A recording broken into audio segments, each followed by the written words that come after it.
Imagine shampoo lather so rich, you could fashion a hairstyle that's exotic, dramatic, exciting. Liquid Prell's extra rich lather leaves your hair clean, glowing with the look of luxury.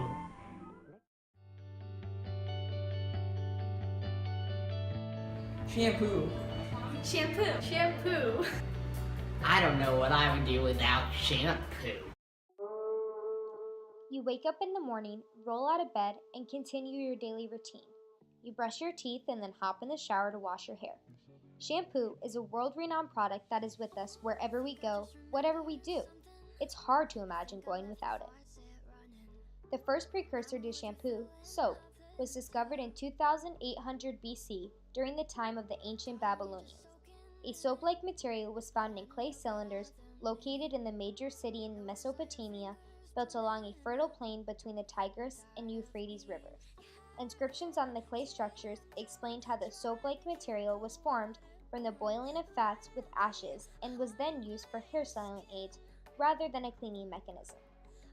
Likewise, ancient Germans and Gauls are also credited with discovering a substance called soap made of tallow and ashes that they used to tint their head red. Over many centuries, worldwide civilizations gained awareness of this soap-like material and varied the substances to make it their own. According to the Roman legend, the so-called soap material got its name from Mount Sapo. Here, animals were sacrificed at the top of the mountain, and rainwater carried melted animal fat along with wood ashes down to the clay soil along the Tiber River, where women discovered this mixture to wash their bodies and clothing. Though the ancient Romans used their mixtures as cleaning aids, other civilizations had their different uses. In comparison to the Romans, early Greeks did not use soap when they bathed.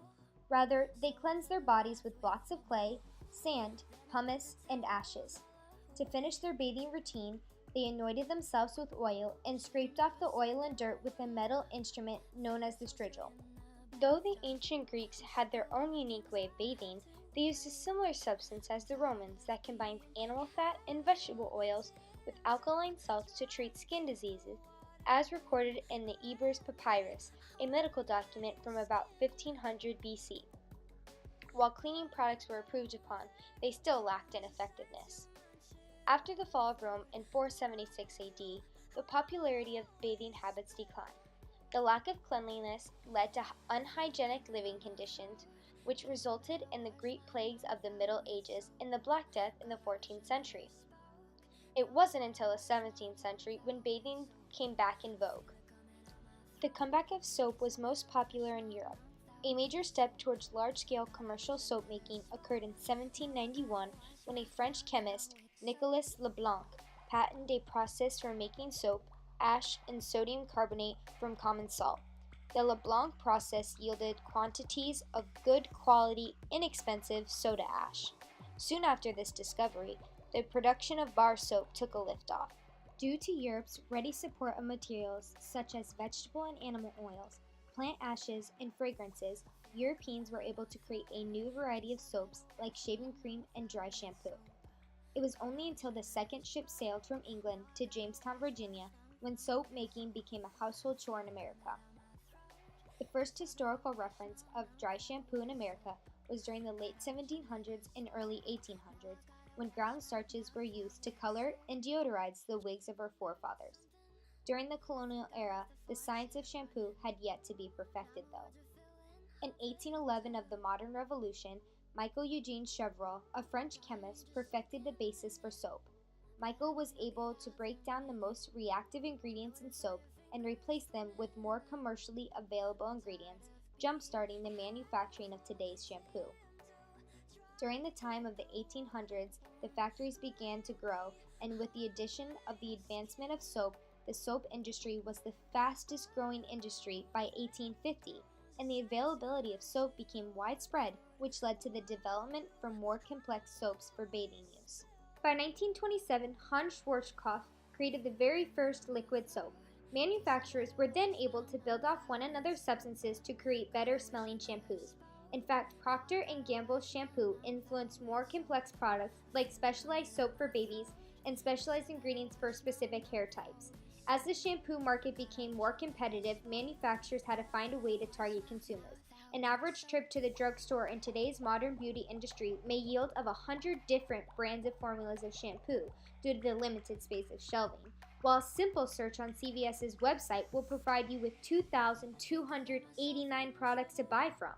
This expectation of healthy hair has led to more complex presentations, all of which have a special shampoo for. It is evident that shampoo is an absolute necessity for everyday life, but it is important to understand how it was really made. Just like everything else, shampoo derived from the expansion of the universe known as the Big Bang. Within the universe, stars light up in the sky due to perfect Goldilocks conditions of high temperatures and pressures. Due to the fusion happening within the stars eventually burn up and explode, known as a supernova. From this process, new elements are formed such as the key components of shampoo, sodium and chlorine. In addition to the chemical elements that were formed during the expansion of the universe, complex chemical compounds such as RNA and DNA were created, which began the birth of life. It all started when prokaryotes, single-celled organisms, thrived from the ocean vents deep below the surface. As the prokaryotes made their way to the surface, more complex organisms were born. These multi-celled organisms were known as eukaryotes. As time grew older and organisms evolved, plant life flourished and animal life followed. Within the laboratory, cosmetic chemists experiment with different products. As a result of combination of chemical elements and extracts from plants and animals, shampoo is created. So next time you go to wash your hair, be grateful for the shampoo on your shelf. Without the expansion of the universe, the complex evolution of organisms, and even the collective learning of formulas over time, we wouldn't have shampoo, a product you use in your everyday life. Can you imagine going a whole lifetime without soap to wash your hair? I sure can't.